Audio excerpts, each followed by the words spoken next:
queremos. Estamos de vuelta y la principal noticia de esta semana es la presentación del presidente Luis Abinader de sus primeros 100 días de gobierno, lo cual ha tenido posiciones a favor y en contra en cuanto a diferentes sectores de la población. El presidente Abinader hizo un formato totalmente diferente a lo que estábamos acostumbrados con relación a este tipo de presentaciones. En ese sentido, pues, en un formato de preguntas y respuestas con un montaje que podríamos darle una calidad, un color azul totalmente, y con el eslogan "Estamos cambiando". Vimos un cambio de formato, una presentación totalmente diferente, muy bien lograda, y por otro lado, el discurso con una serie de ítems que podemos desglosar en unos momentos, donde en las redes sociales el hashtag 100 días de mentira fue tendencia número 1 durante todo el discurso, y gran parte de la población empezó a desmeritar, mientras que otros pues aupaban la obra de los primeros 100 días de Luis Abinader. ¿Y por qué esta situación? Porque muchas de los ítems o de los segmentos que se conjugaron aquí estuvieron mal organizados y mal dirigidos.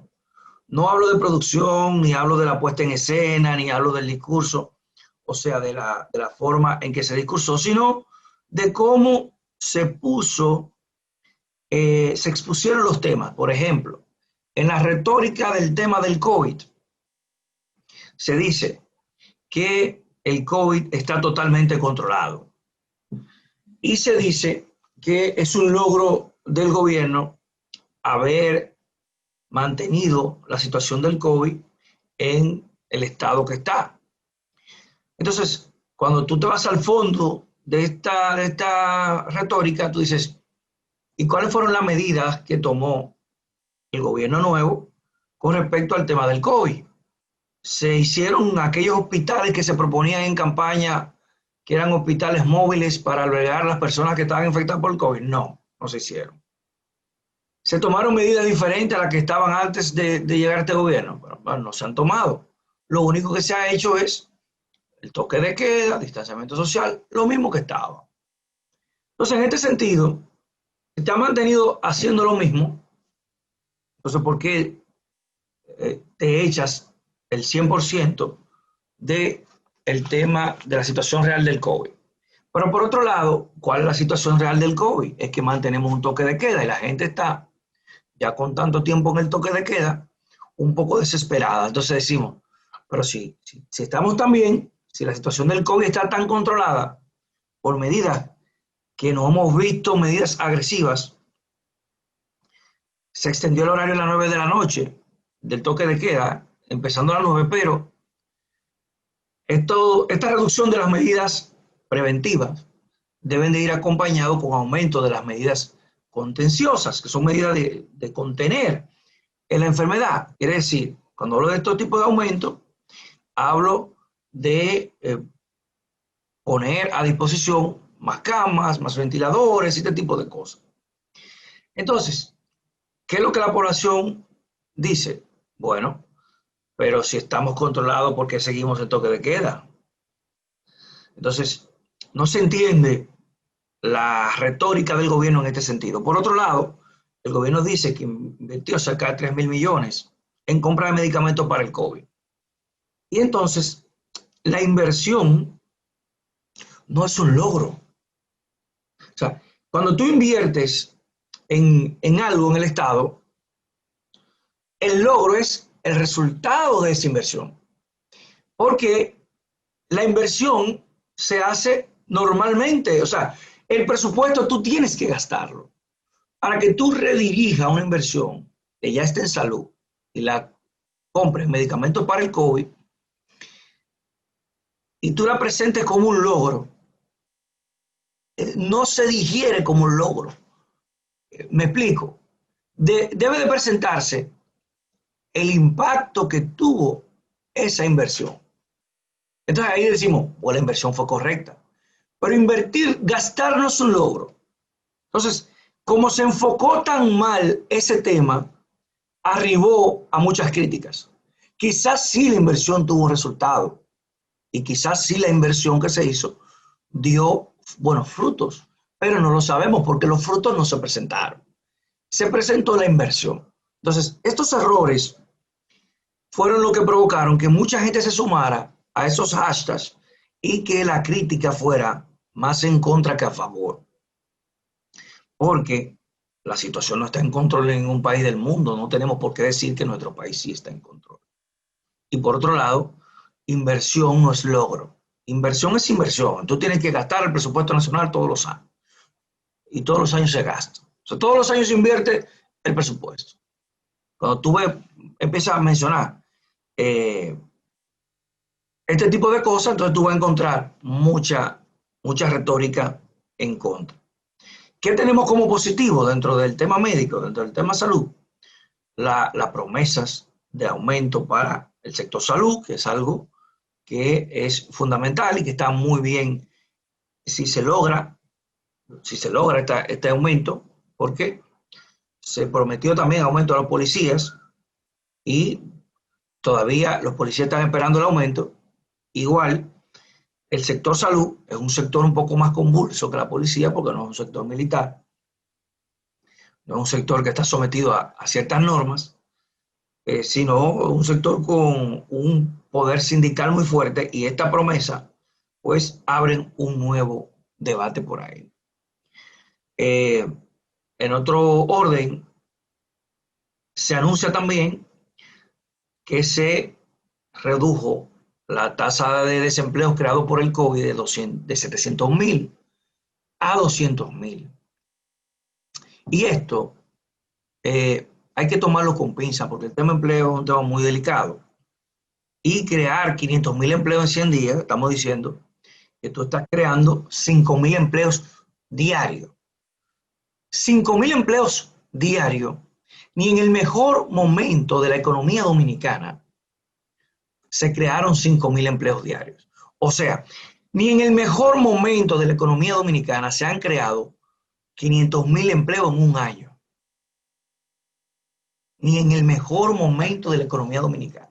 Entonces, decir que se crearon, el desempleo se redujo en 500.000 en 100 días, es una exageración.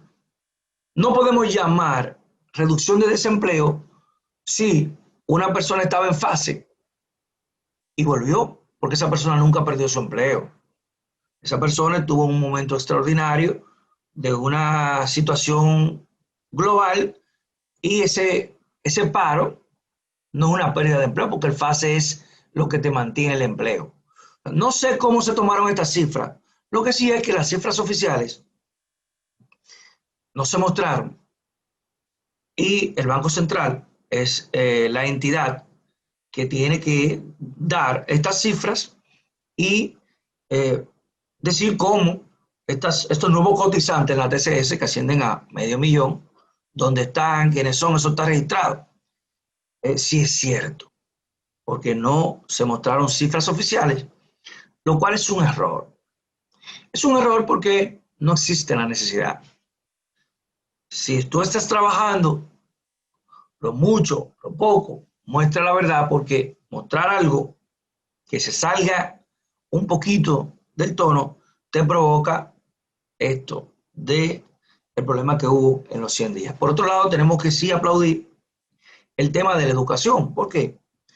Porque es un esfuerzo total. Estamos viendo que la mayoría de los medios de las televisoras y las herramientas con 2 o 3 críticas que, bueno, al final de cuentas no tienen un gran impacto, pero sí se retomó la docencia, que es un punto importante, que eh, es un punto a favor del gobierno de que podamos tener nuestros estudiantes de la manera que sea, recibiendo clases y recibiendo instrucciones, y por lo menos en ese momento que están frente al televisor, recibiendo información que les será útil durante su desarrollo personal.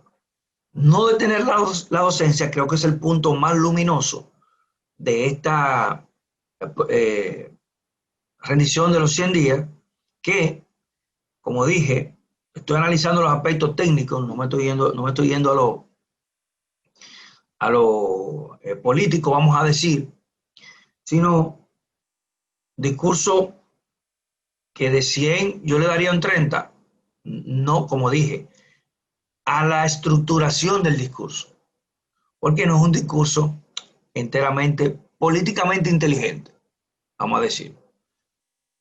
Sabemos que es un equipo que trabaja esto, y ese equipo que trabajó este discurso, pues no tomó en cuenta puntos que son muy importantes a la hora de tú eh, vender un trabajo. Vender un trabajo ante una sociedad y ante un Estado digitalizado, porque el Estado dominicano del 2000-2004 era un Estado análogo, pero este Estado que entrega el presidente Danilo Medina es un Estado totalmente transparente.